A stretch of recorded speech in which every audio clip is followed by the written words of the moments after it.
Breaking news. Breaking news. Breaking news.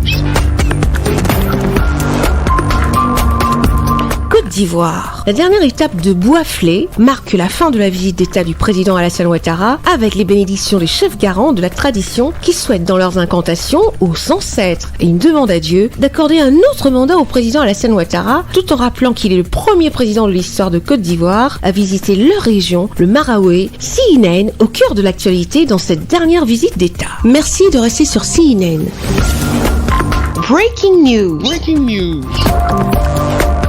Bouaflé, dernière étape de la Maraoué que visite son excellence Alassane Ouattara pour une énième fois après de façon officieuse en 2012, 2015 et 2020 pour les obsèques de son regretté collaborateur, monsieur Charles Kofi Dibi. Son excellence Alassane Ouattara honore avec cette visite officielle les habitants de la région de la Maraoué et pour la circonstance au cœur de Bouaflé, la cité de la victoire. Les habitants de Bouaflé ont égrené toutes les réalisations du président Alassane Ouattara avec la construction des ponts, des châteaux d'eau, de bitumage des routes, lycées et écoles et nombreuses autres réalisations qui font, selon les élus et cadres de la Maraoué, de qualifier le président Alassane Ouattara de grand sauveur de la Maraoué. Ce 26 septembre 2020 est un grand jour pour nous.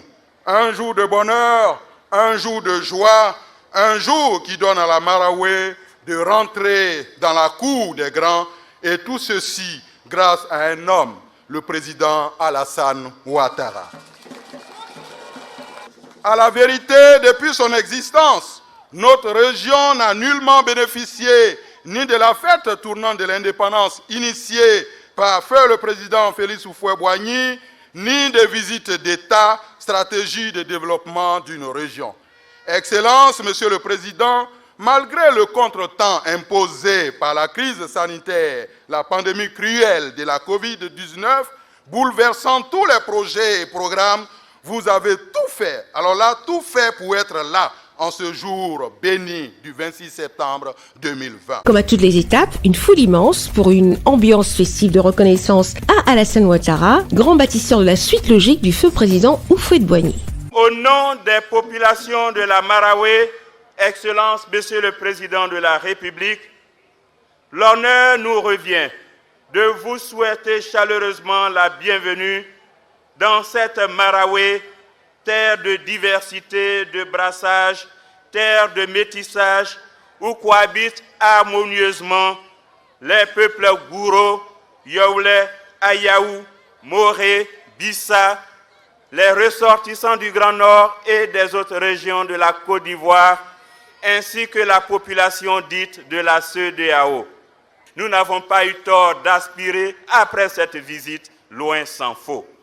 Nous sommes persuadés, Monsieur le Président de la République, parce que nous avons les prémices, que les départements de Bouaflé, de Saint-Fra, de Zionoula vont être transformés, vont devenir, après votre passage, de véritables chantiers à ciel ouvert. Les travaux pharaoniques dissimulés dans toutes les 31 régions de Côte d'Ivoire deviennent malgré son rang de 5e président de la Côte d'Ivoire, le tout premier chef d'État de Côte d'Ivoire à visiter la Maraoué, dont aucun élu, aucun cadre n'a fait l'économie de saluer hautement le président Alassane Ouattara, qu'ils ont qualifié d'accoucheur de rêve, et selon les uns et les autres, toutes les actions du président Alassane Ouattara sont pour le bien-être de tous les Ivoiriens. Président Alassane Ouattara est le tout premier président ivoirien parmi les 5 qu'ont connu les Ivoiriens après l'indépendance du 7 août 1960. Cette reconnaissance historique a été l'occasion pour le premier ministre-chef du gouvernement, son Excellence Ahmed Bakayoko, de monter à la tribune pour son discours lourd de gratitude au président Alassane Ouattara et qui nous rappelle le discours I Have a Dream de Martin Luther King. Monsieur le Président, voilà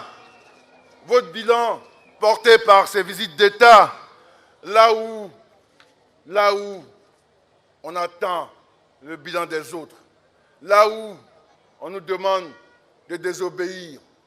Moi, depuis que je suis petit, à l'école primaire, on m'a toujours enseigné que désobéir, ce n'était pas positif. C'était négatif. Et je me souviens même que des fois, chaque fois que les parents nous chicotaient, c'est parce qu'on désobéissait. Donc ce n'est pas une valeur que nous avons enregistrée par notre éducation comme une valeur positive. Un enfant ne désobéit pas. Il apprend, il obéit. Monsieur le Président, un chef l'a dit hier à Basra, n'écoutez pas. Nous vous demandons pardon. Ils ne savent pas ce qu'ils disent. Ils ne sont pas conscients beaucoup de ceux qui ont dirigé ce pays, vous avez fait plus dans leur région qu'eux-mêmes l'ont fait quand ils étaient aux affaires. Et leurs parents le savent. Leurs parents le savent.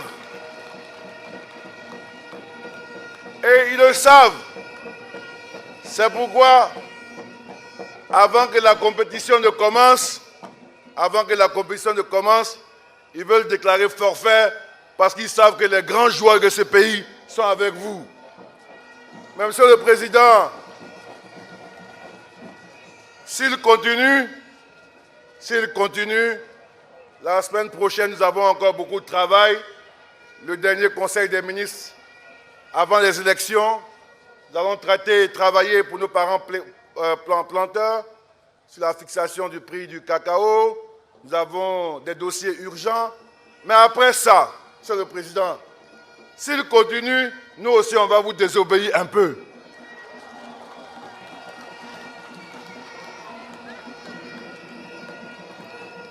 Vous avez demandé de ne pas répondre. Mais Monsieur le Président, s'il continue, on va vous désobéir un peu.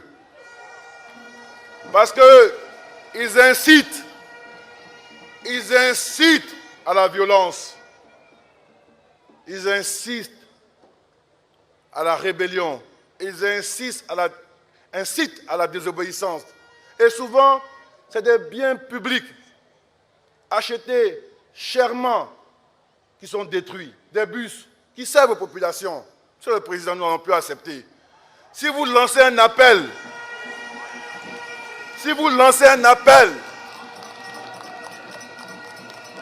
on s'éteint parce que nous, on ne sait pas se fâcher à moitié. Quand on se fâche sérieusement. Si vous lancez un appel et qu'à la fin de la journée, il y a des destructions de biens privés ou publics, le soir, on sera devant votre maison pour vous apporter la note. Le soir, on sera devant votre domicile pour vous apporter la note. Quand bien même certains habitent encore, sont logés, blanchis et nourris grâce à l'État. Vous n'allez pas détruire les biens des autres et dormir tranquillement dans la maison de l'État. C'est fini. C'est terminé. Il faut que dans ce pays, on respecte le travail du président Alassane Ouattara. C'est un travail qui est concret. Je viens de vous l'énumérer. Le monde entier en parle. Hier encore, les instances d'évaluation des États disaient que la Côte d'Ivoire est devenue le pays le plus attractif, que l'Ivoirien est devenu l'homme le plus riche au PIB par habitant dans la sous-région. Ce ne sont pas des gens qui peuvent tricher avec ces indicateurs. Bon sang, comment on peut être jaloux de son propre pays? Comment on peut être jaloux de son propre pays parce qu'on est jaloux du président? Chacun a eu l'opportunité de diriger. Mais libre à vous, vous aurez pu faire comme lui. Ça coûte en énergie, en concentration, en travail. Vous aurez pu faire des visites d'État. Mais on vient ici, les parents nous disent c'est la première fois qu'on a vu un président. Mais ils sont obligés d'être contents de le voir. Ils sont obligés de l'aimer. C'est la vérité. Elle est toute simple. Vous faisiez quoi? Vous étiez où?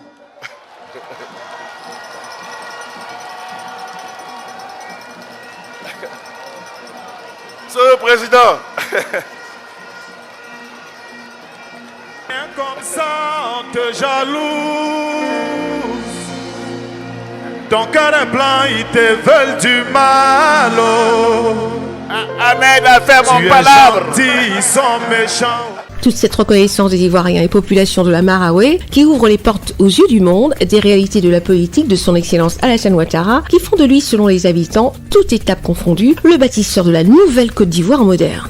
Pour joindre l'utile à l'agréable, le président a offert 18 véhicules 4x4 flambant neufs, 6 motos et 3 véhicules pour la sécurité, 3 ambulances, des tracteurs pour encourager l'agriculture et à cette dernière étape, une annonce de taille et fait. Le renouvellement du parc de véhicules de transport avec 3600 véhicules pour les 31 régions. Bravo à la Maraoué. Merci beaucoup, chers parents.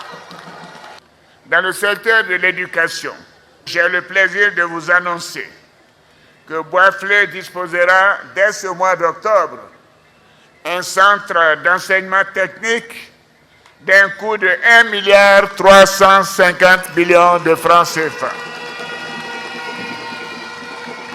Voilà, pour les jeunes, voyez-vous que nous ne vous oublions jamais. Chers parents, chères sœurs, chers frères de la Marawi, vos différents porte-paroles ont dans leur discours noté avec satisfaction la réalisation d'importantes infrastructures. Je m'en félicite, car aucune région de Côte d'Ivoire n'a été omise dans la réalisation des infrastructures économiques. Pour le département de Boisflé, j'ai bien noté l'essentiel de vos doléances. Certains points de vos doléances sont déjà pris en compte. D'autres trouveront des réponses dans le cadre global de la mise en œuvre des programmes du gouvernement ou feront l'objet d'un traitement particulier par les ministères concernés. J'ai le grand plaisir de vous annoncer que les sous-préfectures de Bono et de Goïtafla seront érigés en département dès la semaine prochaine. Merci d'être sur CNN, la télévision autrement. Les programmes se poursuivent. Retrouvez en ligne toute l'info en continu sur C-Web Info, 100% info, non-stop.